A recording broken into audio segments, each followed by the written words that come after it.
We will fold it as such. We'll fold it the long way, like this. Okay? And write your name similarly to what I'm about to write for you. All right? Following me?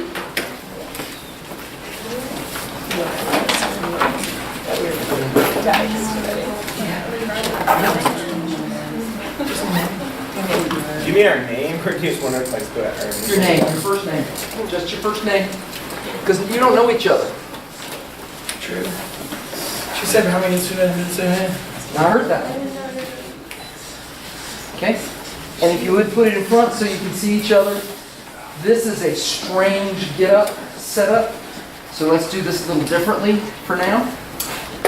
Move your tables together so that it's a board meeting kind of look.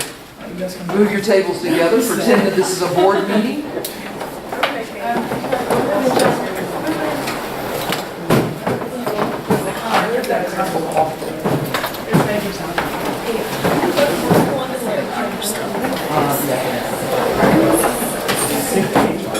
So when we come in, what I would like for you to do every day is what you're seeing right this minute. Set up yourselves as a board meeting. All right? This way, any visitor we have can be at this end of the table and see all of you. If you would, put your cards up in front of you like this. We will collect them and then we'll hand them back out. Okay? We will collect them and then we can hand them back out. If you would, please write on the inside of your cards, very little, the date, so that we can start taking roll back. Just with a small pen or something, tiny enough, so that if you're missing, we know what day you were missing because it's on the inside of your card. Does that make sense? That's how we're going to do it for the rest of the time here. When you come in, there will be some handouts here on this table. Grab them if there are any handouts. If they're not handouts, that's okay. And then just sit down. Get comfortable, so that we can do this as a dialogue. All right. So, short run. While that's still getting set up, I'm Dr. Karen D. Boyd, and I'm going to tell you one thing about my weekend that's valuable. All right. The one thing about my weekend is that I spent 4 days in the mountains of North Carolina with my entire family, and it was completely nuts. 40 people with the last name of Waldo somewhere in their heritage. Now think about that. Where's Waldo? They were in Boone. But the highlight of my weekend was Sunday night after the rain had passed, because yes, we were in a space all weekend with the rain. Sunday night with the rain had passed, and we watched on a sheet between two trees Sound of Music as a family, and we did a sing-along. And there were people that were 84, and there were kids that were 6, all singing the same stuff. So that's what we did for the weekend. My next second best highlight was, I think, Katie. So Katie, why don't you say what your name is and your highlight, and we'll go around this way, clockwise to the... Okay. Hi, I'm Katie. I guess my highlight was I went to the game yesterday. That was pretty cool. Learned again never in the ball team early, because they always come back, maybe. And yeah, it's pretty cool. Wait, Is mine turn? no, not minor. Just highlight of the weekend. Oh, well, I didn't really do anything because I had the LSAT coming up, so I just studied. So this weekend I tried to get all my schoolwork done so I could study for the LSAT this week. But I was really mad about it. But I ended up actually learning a lot about other cultures. So I'm really glad I did it. So I don't know if I'm allowed or not. And that's Whitney. I'm Heather. My highlight of the weekend was I got to ride the new Pandora ride at Disney World. Cool. Of course you were. How many times are you at now? I'm at 63 now. 63 trips What? to Disney. Okay, I'm Taylor. I went home this weekend, hung out with my dog and my family, and so that was fun. And what's your dog's name? Ringo. Ringo. Ringo is there. I'm Thanks, sad. Taylor. Went to Atlanta this weekend. Saw the balls win. Ate too much food. And we're giving out free Chick-fil-A sandwiches at the tailgate. There's like 5. So very full set there. Matt, you next? Matt, I didn't really do anything this weekend. I watched the balls win from T, garage. Fun. Thank you, Matt. My name's Elizabeth. I spent the weekend in Atlanta with my aunt and uncle and got to go with them to the game last night, so that was quite fun. Thanks, Elizabeth.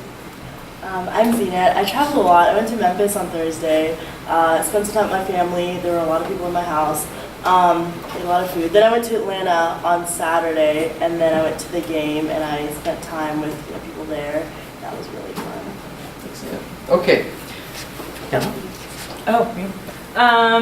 So my name's Hannah, and the highlight of my weekend, I teach dance, and so we added like 2 classes with special needs kids, and so I switched over to that. I used to teach like little kids, like 5 and 6-year-olds, and so I switched over to do that, and so that was really cute.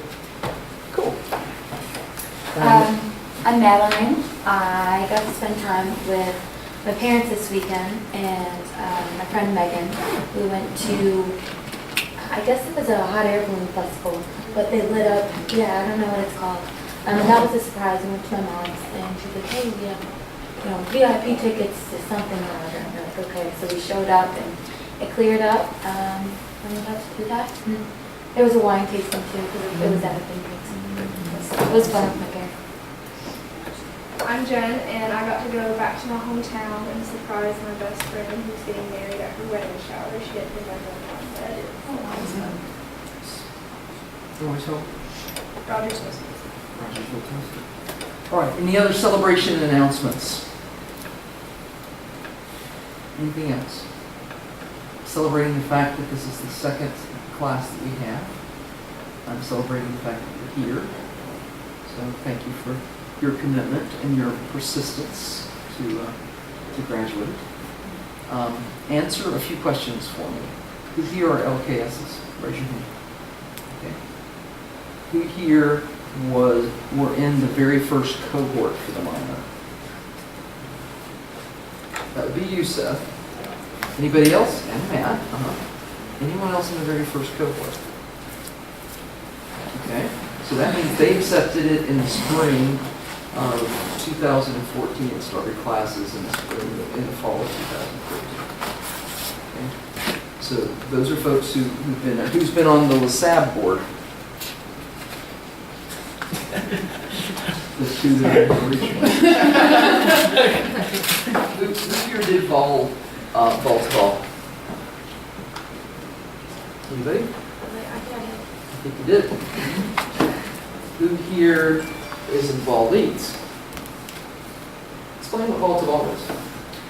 It's like you talk to like alumni. It's like a kind of a networking event, but you just work with them. I did it through student alumni. So.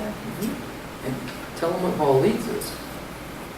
Ball Leaders is a student athlete program where, so it's a partnership between the Center for Leadership and Service, the Center for Sport, Peace, and Society, and the Athletic Department. So student athletes are selected by their coaches, and then they interview for a spot in the program, and basically you learn different theories and topics in leadership, and then how to apply them not only in our teams but in the community, and then we go abroad over the summer to do some. We focus a lot, like, you have 2 courses, so that's what our electives are. So the first half in the fall, we focus on ourselves as leaders, when she's talking about theory.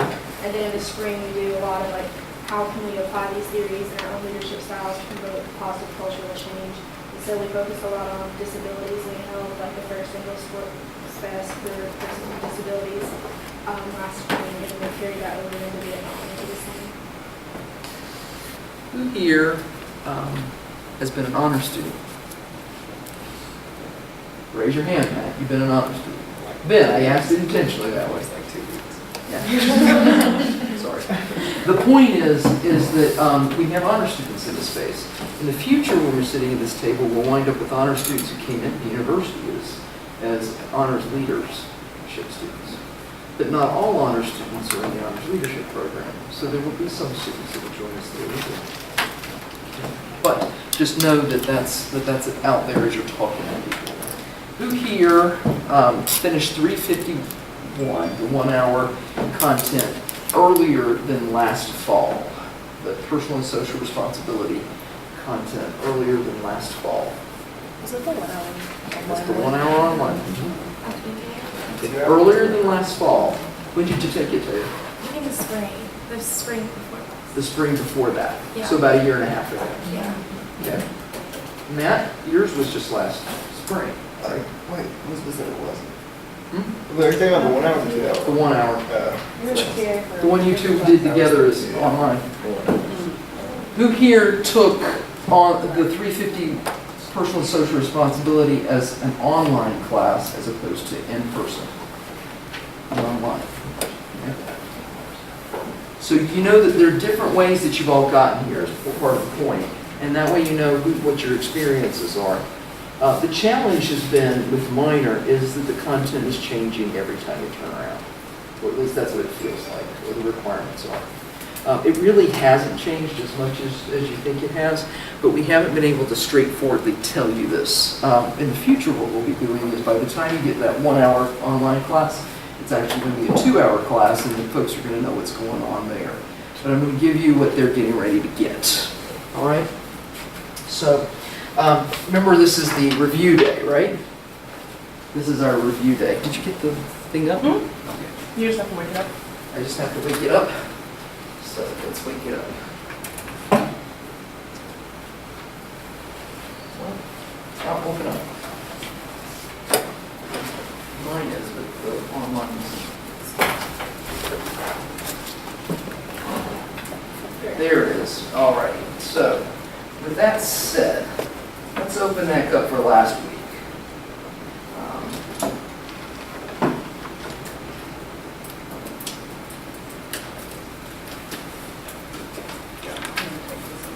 For the purposes of this conversation, can I just pull this? Okay, that's great. So, we're at celebration announcements and reminders. What you were supposed to be doing this week was to watch the jobs video, right? And what I also asked you to do was to think about some of the past content of the minor in doing that. Did y'all have trouble being able to apply the content to that video? Did the content start coming back after you saw the checklist? The big picture of it? That's a good thing. I know that you don't normally have that direct day, I want you to think about this.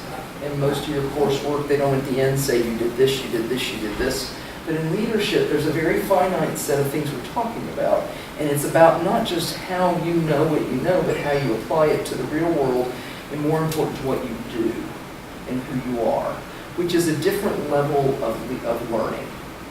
Okay, just to give you a little bit of theory that isn't all about leadership. The way learning works is there's this guy named Bloomberg, and he created a triangle, and he talked about how you learn. The most basic level of learning is memorization, okay? That's not really useful, but it means you remember what somebody told you, right?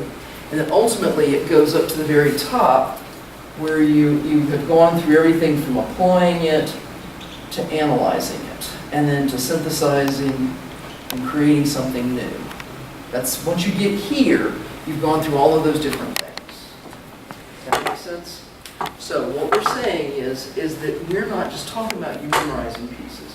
We want you to be able to understand it, to apply it to yourself, to be able to analyze and synthesize it and create your own thing. So the reality is it requires us to help you walk through that again.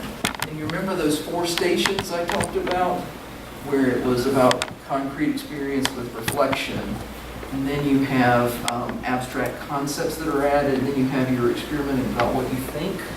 Have you heard this before from me? Remember this? You've been having experiences that play with the content we've given you over time. And with those experiences, the minor is asking you to reflect on that and to continually adding new content to help you create your own version of what this is going to look like for you in the end. What we're doing right now is we're going back over those abstract concepts and thinking, helping you think about how did you put it together and what experiences you had in the 4 years while you're here. Finally, by the time you finish this class, put it together for yourself officially and have your project that you reflect on after you've begun it to see how your experimental idea on who you are as a leader and what you believe about leadership is actually working when you have the concrete experience of trying to do something. Following?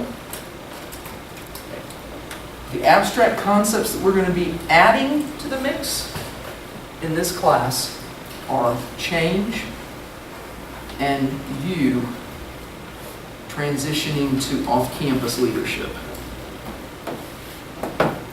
Right now you've been a campus leader. Everything we've done is made to help you make sense of your experience as a college student, as a leader. Now what we're doing is, and for those of you who are going to stay in academia, off-campus means non-student leadership. I think that's a better way to say it. Post-student leadership. Those are the two new concepts we're adding to the mix. Right? Now, we've been telling you this for a while, but we are having you become self-authored, personally and socially responsible leaders. We did it through experiential education. That's how we did it. Right now, 201 content and 350 content, in other words, the 2-hour class you took with student affairs, that's all about leaders, right? Then when you add the personally and socially responsible, that's the 350 1-hour online for those who were online, those who weren't. You get the notion. That's when we started to add that. And we've told you what we know about leadership and what you need to know to think about it. There's a lot of information we've told you. What we're going to unpack today is that piece. What you're going to do for the rest of this semester, really, is the self-authored piece. Now that you know what we want you to know, and you've had experiences, where do you go from here? That's what we're doing. So that's pretty much the big picture of everything we talked about last week. Making sense? Anybody got any questions on that big picture? I'm over here, it's over there, and I have power surges, obviously. Okay? So that's the big content, and the point of this is you're going to be having different people that are going to help you continuing to ask yourself about that. You're going to have a different conversation every time with another person to hear what they experienced. And my goal isn't that every single one of them are perfect. My goal is for you to see people who are like you, somewhere in that mix, who have something about the way they think about this that you can connect to. It's not going to be perfect, but it's going to be a lot more than just having to hear from me or the faculty you get. All right? Let's talk quickly about your assignments and your requirements. Any questions? Are there any questions? Do you understand what you'll be doing in class? Taylor. Okay, so on the Canvas page, some stuff is coming up for me as like due, but it's with the minor, so I didn't know if like I need to like. Tell me what's telling you to do. Give Like me an example. on this, it keeps saying like, I'm not sure what specifically it was, but I can. The only things, what I did is I put your homeworks in there so you knew what needed to be finished. So that may have been. It's not on like the one for this class, but on the leadership minor page in just general, it has like all the different requirements and it has them from the summer and it has it listed like overdue, all these like just random things. And that I think it's just like. It's confusing you. Yeah, because like it's separate from our class page, but it still comes up as like things that are overdue, things you need to work on. Yeah, but it's not relevant to this It's class. not relevant at all to you. So I don't need to be doing anything with that, right? Not on the LSM site. Okay. And we will send an email out to folks telling them that. Sure, The make LSM sure. site is Make all it the consistent. honor students and there's what to do for them. Okay. We need to create a group. And that's so that only the people in that group are getting those emails. That's what you're telling me. So thank you. This is one of those pieces is we're creating two different approaches. It's helpful for you to tell me what's confusing. In this class, is anything coming up that's due and required? Well, the only thing that should have been is I did give you I created the thing about the homework so that you know what your homeworks are that are they're due. But do we need to, we didn't need to submit that Nope, online? you just Okay, needed to just do to it. bring it, okay. You just needed to have it. The truth of the matter is, if you've done the things that I asked you in this, it'll make it so much faster for you just to write your final stuff. But it's your call. I'm not going to double check you. If you don't do it, though, you're going to be a waste in your teams and in your groups. You're not going to be as effective helping each other. And it won't be anywhere near as much fun because I'll be standing talking at you when I get the opportunity. So that's the goal is, and don't come in here expecting to figure out from other, I mean, I'm giving you the secrets to what I knew. I wasn't a stupid student. I knew how to read just enough to be successful in class. It was very discussion-based. So I'm telling you this doesn't work that way as much because we're going to jump right into them coming in the door. So you're not going to have a chance to hear from each other what you need to be successful with these visitors. So please try to come with at least a real, somewhat understanding of what you were assigned to reading those things.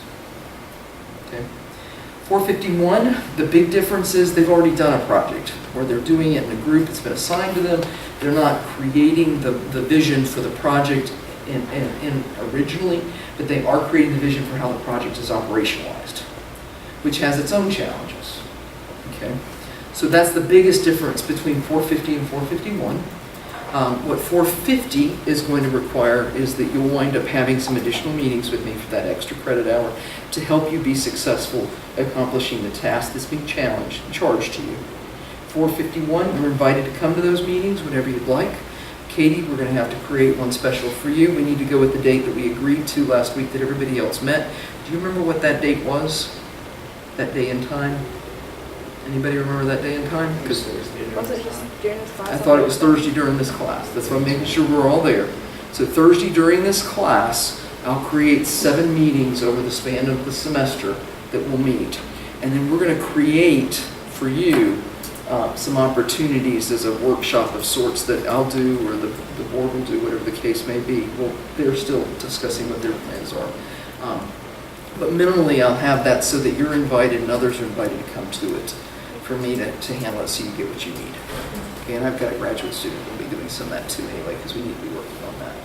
So that's what we'll do. Did you connect that, Hannah, so that we've got that I'm written writing it down? down. When it comes to the projects, it's just kind of weekly updates that we do. Like, When you're not meeting with me, you're giving me a weekly Okay. update. Yeah, but when you are meeting with me, just do that. so there's a bi-weekly report. It's the same one that the 451 students are doing for LKS. It's the same concept. I just added a little bit in there to say, thinking about the minor content.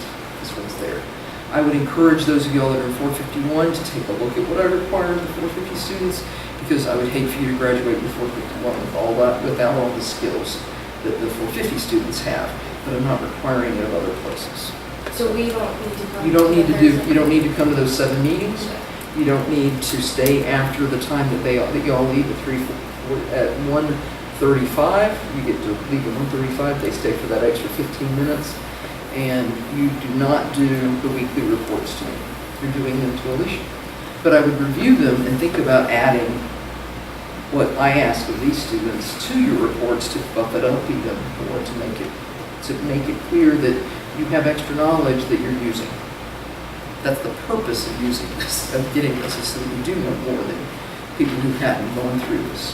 So I challenge you to use it. As far as the rest of what's required that's different, because the LKS are a 1-hour credit, and they're doing other things in another setting for another class, and the 450 is a 3-hour credit.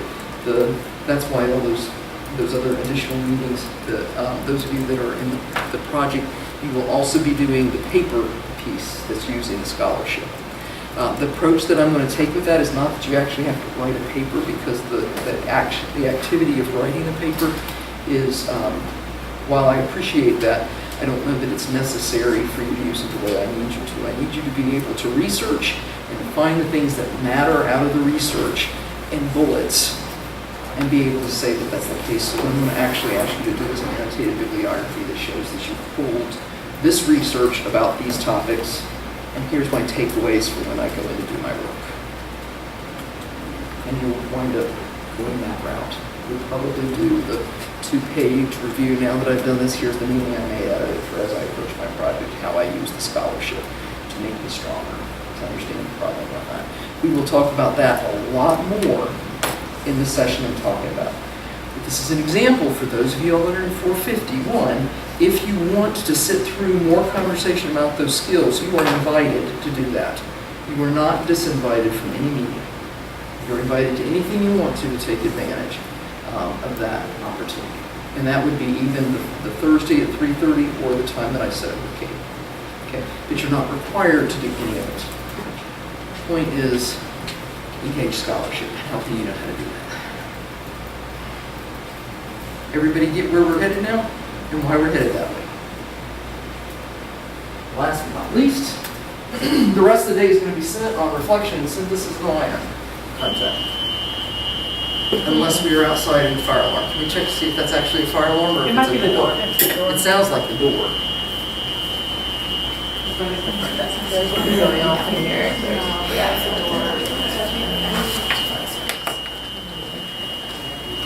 No one's already in this building. All right.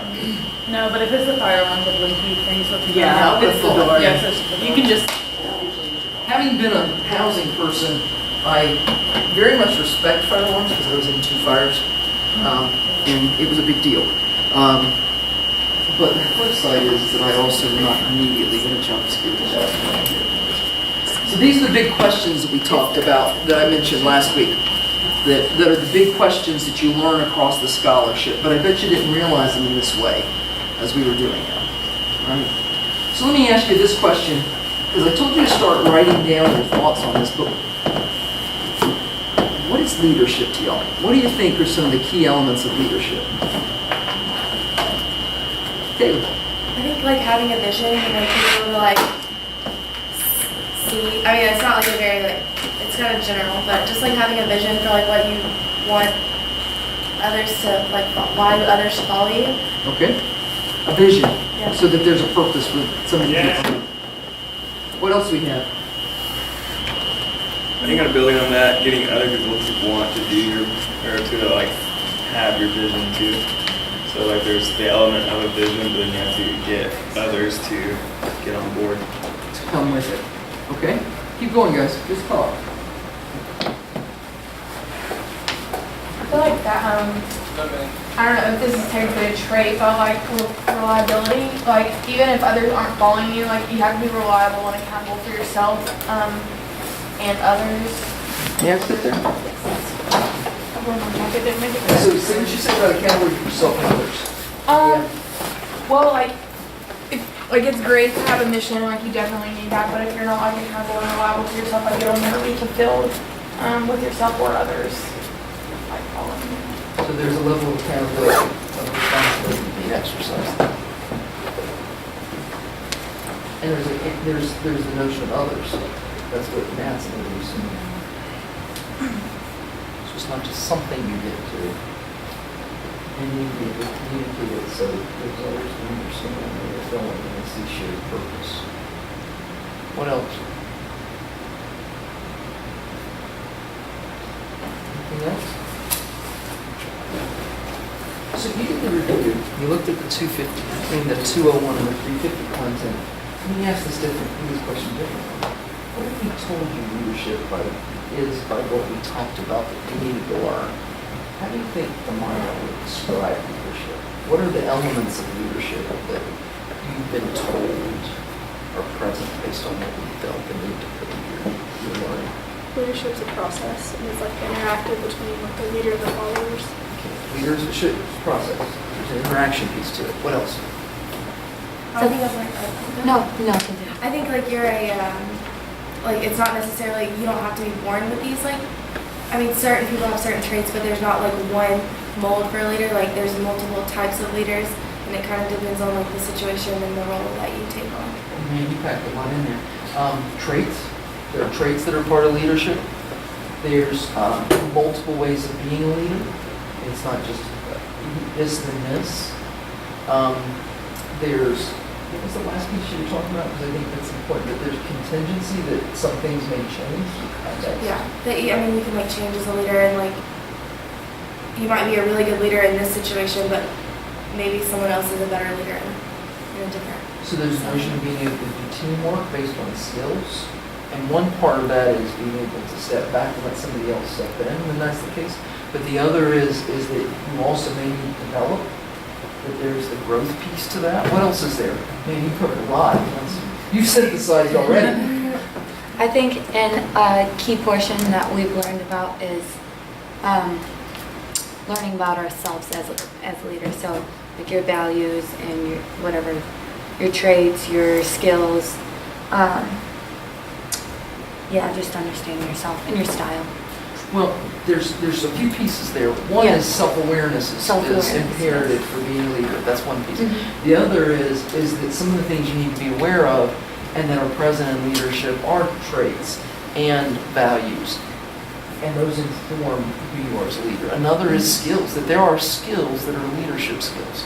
And you can't possess all of them, but you've got to company is what I was going to say, but you got a list of skills that are who you are and what your best skills are, but it doesn't mean that you're there. And I think that skills is part of what you were referring to when you were talking about.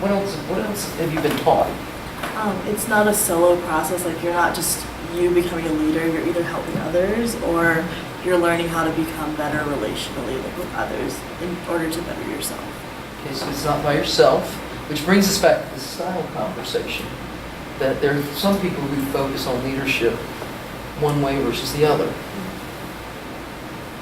I think it's a group effort too, like going back to like it's a relationship between the followers and the leader. Like the leader has to be able to learn from the followers and like incorporate the followers' ideas in order to build up a shared vision. You see how you're talking about multiple pieces and where you are. You've already started some of that synthesis. Now, may I propose that what you've learned in the minor is slightly different than some of the meaning you've made. And here's why I put this out there. Many of you have been impacted by all these different places that you've experienced leadership. So the leadership that you're reflecting reflects what some of your role models have given you. I can promise you that the style you're talking about having is an important part of it. The relational style has been very much front and center in much of what you've experienced, which creates challenges for people who are more task-oriented and relational, because they don't see that the task is appropriate. But let me ask you this. If you don't accomplish something, are you a leader? That's the question. Okay.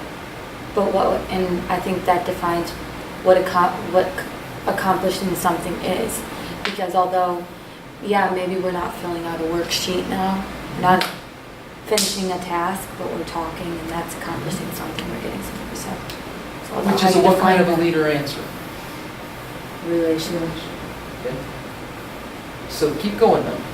You may not be getting to what end.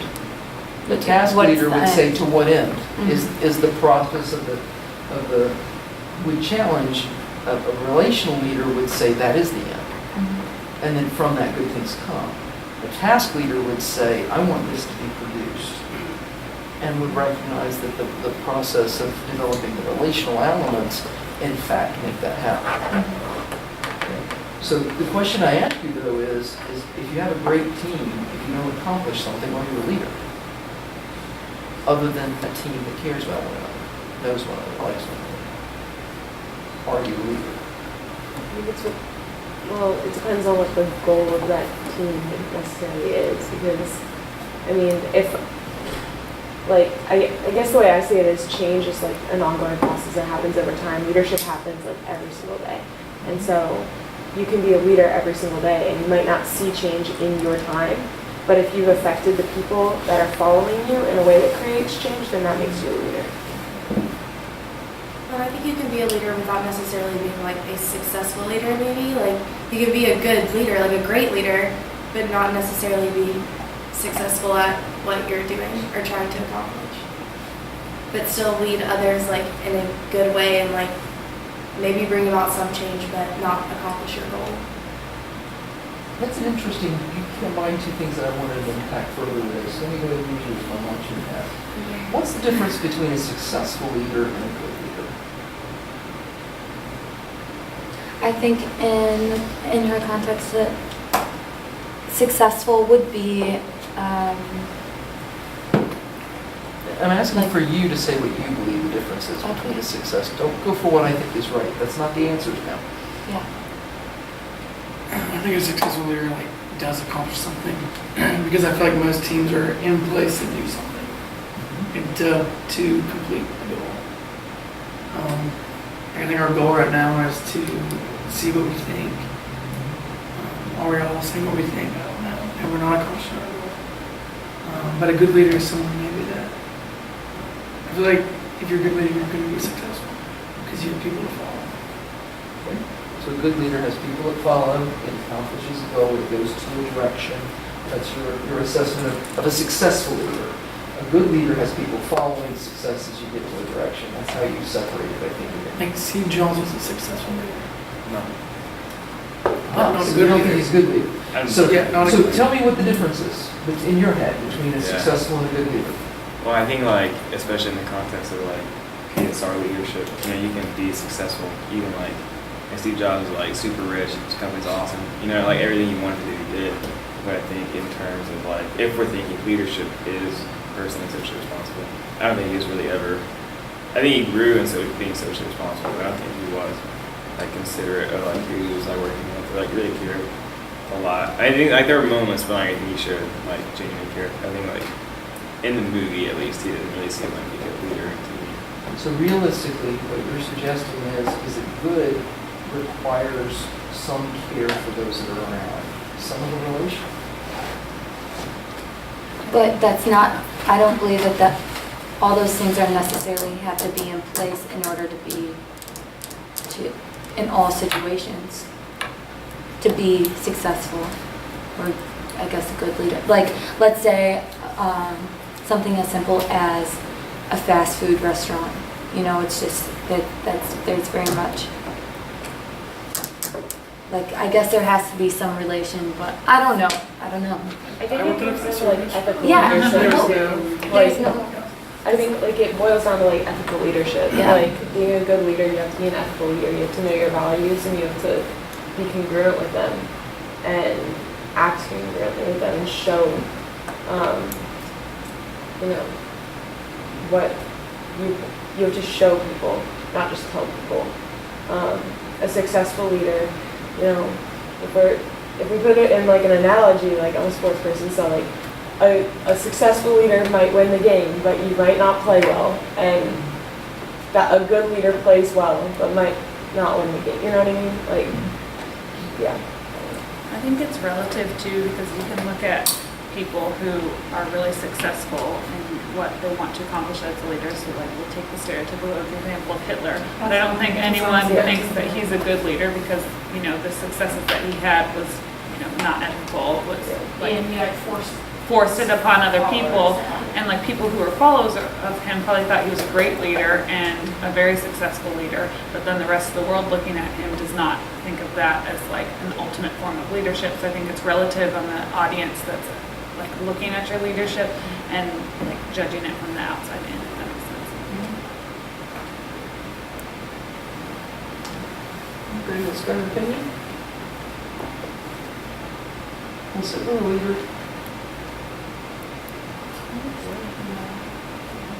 You've been in many conversations where people argued that it wasn't. I know that for a fact. I know who's taught you. I've been in the arguments myself. I think it all boils down to like what our definition of leadership is, because some people say, it's creating change, and other people say it's creating positive change, and then it comes down to what is positive change, and it's like there's arguments for both sides, but Yeah, and I think you can have good leaders and bad leaders, and I think that is I guess it's all like situational, but you can have good leaders and bad leaders, and they both be leaders. I think what Hitler was a good leader for a bad cause. I think in order of what he wanted to do, he was great at it. I mean, and that's unfortunate to say that that's how it was, but I mean, we wouldn't have had all of, the things with World War II and the Holocaust without him. He obviously there was other things going on. So in that sense, he was a good leader, but over something that probably shouldn't have started to lead in the first place.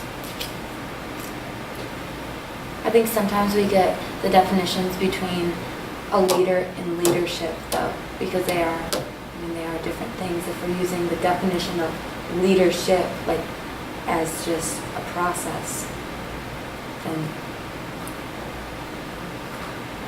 I don't know where I'm going, but I think that those two can get tangled up, so. I think that by talking about leadership as a process, it makes it more accessible for more people. Not everyone who implements the process and the machinations of the levers of power, so to speak, are in fact leaders. And then taking it down, there are many of them that aren't successful leaders, and there are many of them that aren't good leaders. And I asked you that question, so you started to ask exactly the point you made. It's what is leadership? And there's what is leadership to you versus what is leadership the way you want to implement it, which goes back to what you're talking about, Abby. And those are two different things. Academically, that's why I said, so what did we teach you?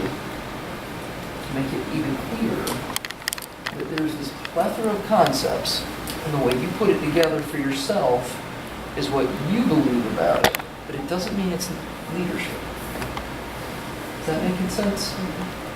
And I can promise you that you've had many exemplars over the time you're here who have their own opinion on how to put it together.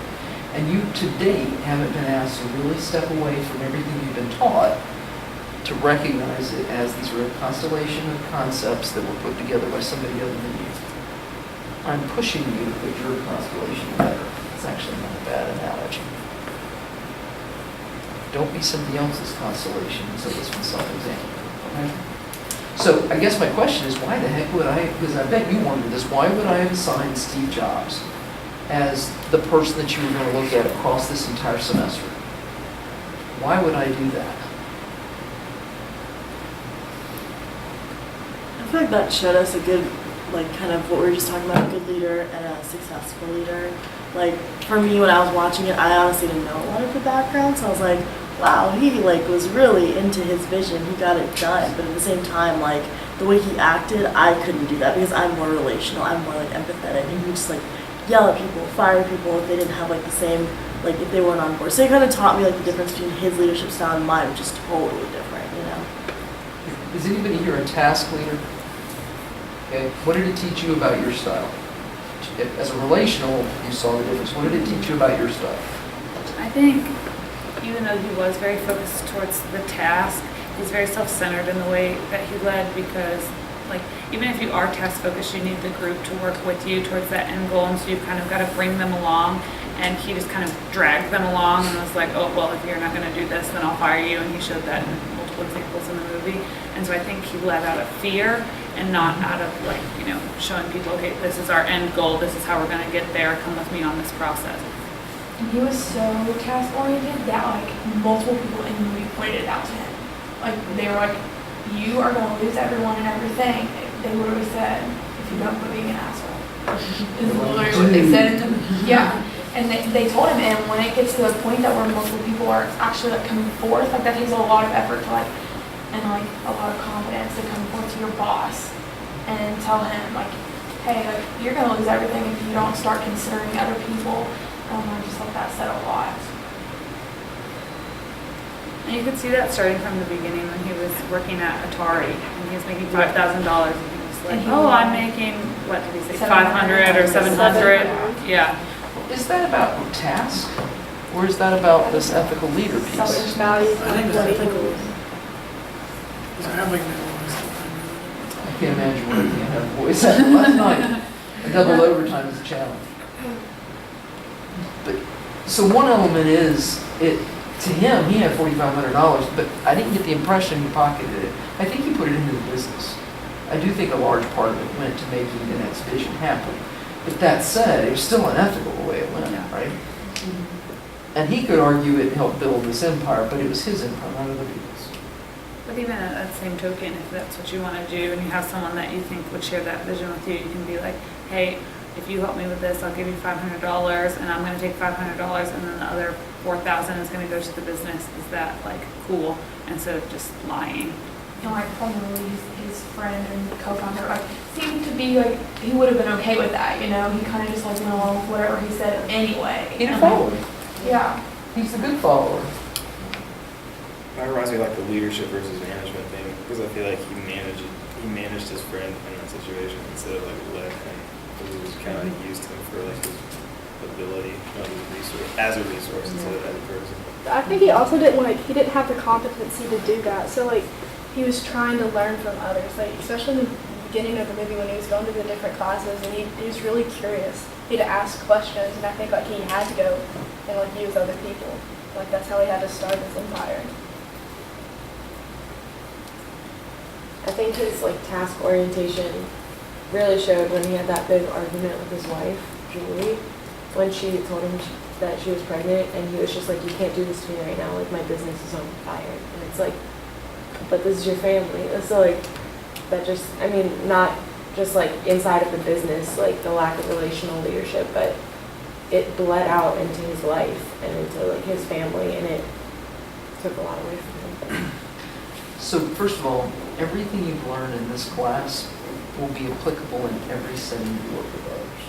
So this notion of you having family, you having a life, you having friends, you having roles in other organizations other than where your work is, just accept that this is one of those few coursework pieces that will help you understand what's going on. For example, the Myers-Briggs, the biggest source of marital tension is the T and F dimension.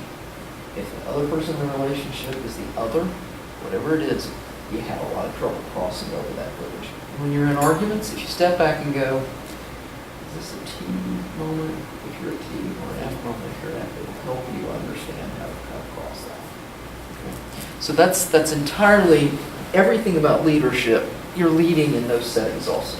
So that's just how you interact with others. So I go back. Why do you think I asked you to look at Steve Jobs? I think it depicted what we were trying to do in this course. Like he had a lot of visions, and then he always challenged the process. He was never settled. He always had to like think for the next big thing.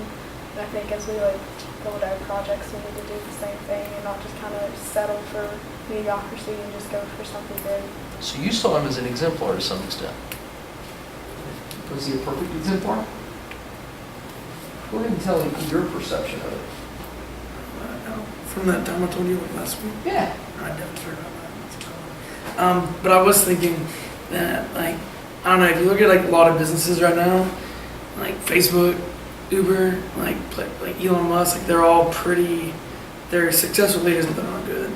It's just like Steve Jobs. I don't know. He was mad as hell that I might be holding him out as an exemplar as to who you should become. Oh, yeah. I mean, I kind of felt like I looked at him that way, in a sense, because I relate to him a lot. Well, like his leadership styles and like kind of the way he acts towards others. I find myself doing a lot of the same things. I do feel like he like somewhat matured toward the end a little bit, and that kind of like I feel like it took him losing literally everything that he cared for to do that, and that sucks, and it shouldn't have to be that way. Like he should have known that beforehand. But I do feel like he matured and kind of learned from it a little bit. And I know I learned a lot. And I kind of like looked up to him. I didn't know much about him to begin with other than he created Apple. And I really like what you said about like Elon Musk because he's very similar. Like he's not a very good leader. Like I don't know if you know, he like does like Tesla and stuff, but he is like he's like kind of one of those people that is so smart that he's kind of just like not a very good like people person. He's like very like book oriented. Like this is what we're gonna do. This is how we get there. But he is not very relational. Like, but he's like leading this huge corporation that's very successful. So. Yeah. What major companies like have PSR leadership, like leaders that make like multi-million dollars? People would argue Warren Buffett. But I mean, I don't know. I want to talk to Warren Buffett. He has like no family. He just like literally wakes up every day and like reads like 8 newspapers. Mm-hmm. It's a very strange guy. There are a lot of strange things. And I'm being clear that you're not expected to be the CEO of a company. But there are CEOs of companies that created a company and the values reflect that. But here's the point. The person doesn't mean that's leader. There are many, many leaders within every organization, and you're going to be one of those. You may even start your own organization. Many times there are people who start their own organizations that can help.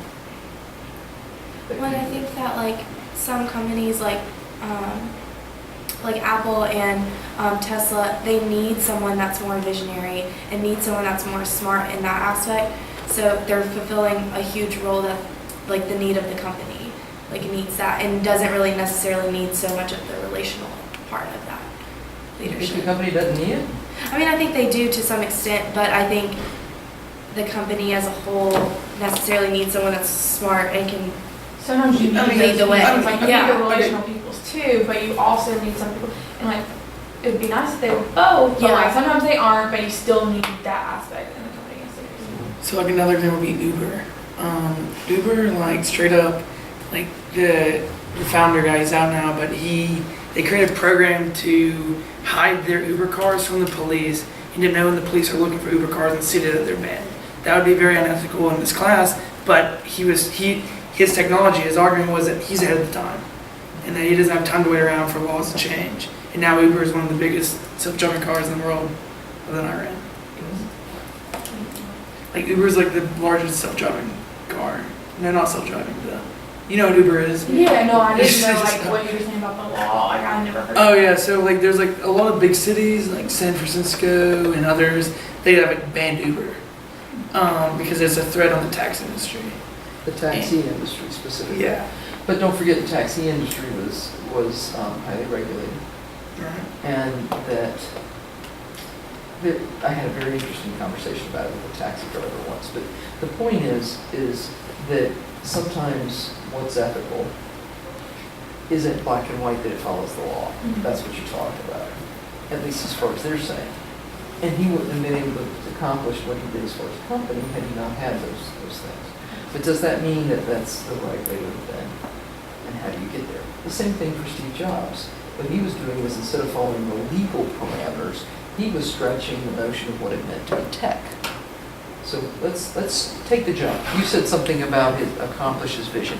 What do you think Steve Jobs' vision was? To create an unparalleled market for technology, something that consumers have never seen. And I think he did that in a way that is exemplary, and the way his leadership style, I think another reason we're studying him is because he did have challenges and stuff. And if you watch the entire movie, and I have a passion, I've grown up in like public education and stuff, like you can see he probably fell somewhere on the spectrum, like the autism spectrum, so that's something he had to come against, and that's why he was so difficult with having like a relationship, is because he honestly did not understand people's feelings. And it was like, listen, if you don't want to buy in and you don't want to give what I'm giving, why should you be here? And I think that is the main thing of him and his vision. It's like, if you don't believe in the vision, I don't have time for you, and I don't have time for you to back me. Like, I'm going to fight you, and that's going to spend more time than I can like working on creating something that this nation and the world has never seen before. Okay, time out. Let's put a pause. First of all, persistence. That's one of the things that we talked about in the Northhouse book. That's one of the last chapters. It's how to overcome obstacles, right? Steve Jobs was really amazing at that. That's one of the pieces. The next piece you talked about is that he was different, and you perceive that he has potentially issues on the spectrum for autism. And that means you genuinely are incapable of understanding emotion. And there are people that have that limitation as far as interaction, which does mean that they'll be very task-oriented. And I've thought that myself, so I find that an interesting combination. So let's take a moment and put a pause on it. So remember all the discussions about the personal and social responsibility dialogue that we were having in the 350 class? And remember the out-group member conversation. Okay? There's not one way to do something. Understanding people with difference, we wouldn't be all carrying Apple phones around if we were able to go with who we really wanted to be working with. If you think about it, none of us could have envisioned it. But realistically, because of a person who was able to figure out how to continue to go there. So don't forget the out-group piece. And if you're responsible for an organization, figuring out how to bring an out-group person in will help you be successful. That's why Atari succeeded as long as it did, because it brought Steve Jobs in and he figured out how to fix it, how to answer and resolve the problem, right? And had that manager just been, no, this is the way we do it, Atari wouldn't have survived as long as it did. Steve was going to continue to do his thing. But that's a perfect example of an out-group, in-group, where a manager brought somebody in that some of us would have just ignored, right? So that's an important next thing. The next piece, though, that is part of what you're talking about, and this is what I think is important. He talked about creating a vision that he had ever seen before. And remember that statement about how he was combining computer and television set, basically? And how do you get people to see that if they can't see it? Yeah, he kept talking to the marketing guy. He was like, I need someone that will market something that isn't like people don't even know what you're talking about. Like, how do you market that? They've never seen it. And then he also brought in that other piece about the notion of the aesthetics. Aesthetics didn't matter at all in the computer industry. But what did that do for the industry? What did it do for what he was looking for by putting those two things together? He made customers. So, that's your challenge. You're trying to figure out how to make customers for what you're doing. And if you're thinking business-wise, you're trying to figure out how to get people to engage in your vision if it's purely the leadership piece. Neither here nor there, you need to see it, to recognize that you can't just walk in a room and go, here's what we're doing. That's not going to happen either. Because everybody else is just as hard-headed as I am. So go back to the Morehouse book, though. Think about the vision chapter. When it talked in the vision chapter, Steve Jobs' conversation is a perfect example of it. He talked about a path for how to get there. Do you think he knew the path he was on to get to the end game all along? I think he was like one project at a time. Like he would do something, he's like, okay, this is good. Now let's do something else and make it better than what we just did. So he did a separate project of them each place. Yeah. But what was consistent, do you think? The why. That's the vision piece. So his vision, and I'm not told that he could have articulated his vision with each one of those projects. It got clear what the why was. Don't forget that this was written at the end of his time, so he could, that people saw it, could see what was actually happening there. But I doubt he saw it all. But you start looking at the things that he did and what mattered to him, and you start to see the whole about what his vision is. That's the point. You don't have to know what the heck you're doing right now. And I think that that's an important thing for you to be actually happy about. As seniors, I'm sure that's a little bit scary. That, I think it is. But you're going to figure out how to do that piece by piece. I can promise you Steve Jobs had no clue what he was up to all along. And they kept referring to themselves as kids in their college. He was like, oh, we were kids when we did that. And it's like, that's how old we are now. So it's just like, That's the should other I reason. be creating Apple right now? But what is your apple? That is the thing. And pay attention to yourselves. That's the other reason I did it, because he started this as a college student. He's where you are. And don't feel like you're not willing to do it the way he did it. I don't think there's a single person in the room that completely feels like that's who you are. Because I heard each of you give the reason why it's not. Okay, so that's the why. So then it helps you begin to say, so what about this exemplar, so to speak, helps you understand what you believe about those questions. That's why I asked you to jot down things. You know what time it is? What time is it? 1:40. One what? 1:40. It's time to finish. So that's how we get there. This is what we've been teaching you here. I'm sorry I've got you over, but you're engaged in the dialogue. So there you go. This is what we've been teaching across the line. That's the first one. Keep it up. Those are the first two. I'm sorry, I gave you the first two, not the side by side. Apologize. It's front and back. Yeah. This is what we've been teaching you across the minor. In big, huge concepts. On this side with all the writing, this is where we taught you concepts. It's about a leader and how you as leaders have the practice of leadership, those two pieces, and how they interact with each other. You have the context that you're exercising your leadership in, and you have the followers and your impact of all of this on followers. All of these are the pieces about leadership and the content and the scholarship. These are all of the different ways that we have explored leadership in the last 120 years since we actually started doing the work on it. Okay? This tells you in what classes you got information about it.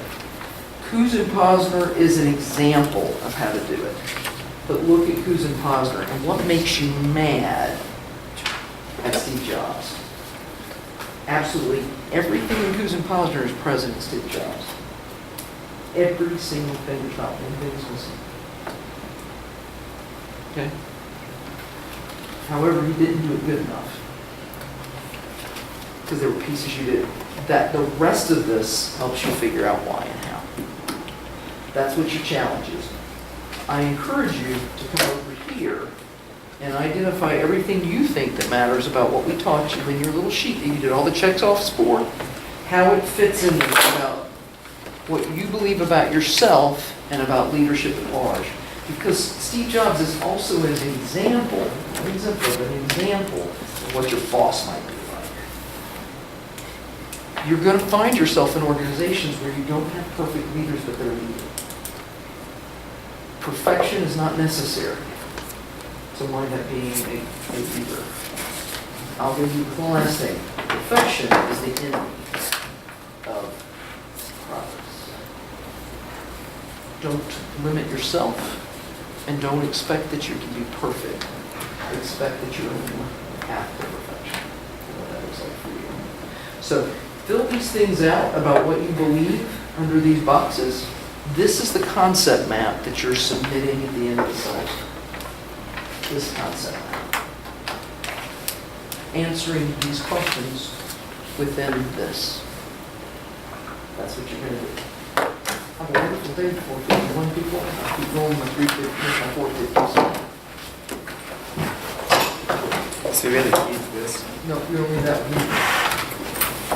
I'm going to pick them up every day. I want them every week. Yeah, we'll bring them in. And each week when you sit down, make sure you push the tables together like this. Leave a space here for me to come sit down after we've had our visitors down at the end. We have a speaker next week, right? I think we do, actually. Yeah, I think we do. So push them together so the speaker can get in. Leave me a space here. I'm going to sit amongst you.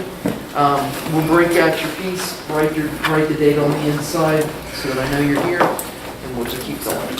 So it's filling that out and then homework for. I think it is a homework.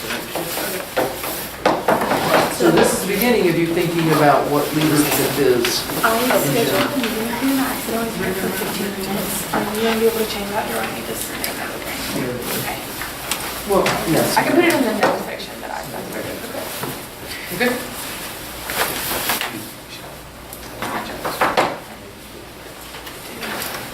Okay, so 450 folks. We can go ahead and turn that off. We just need to do the first team version. This is all about how to get your stuff done.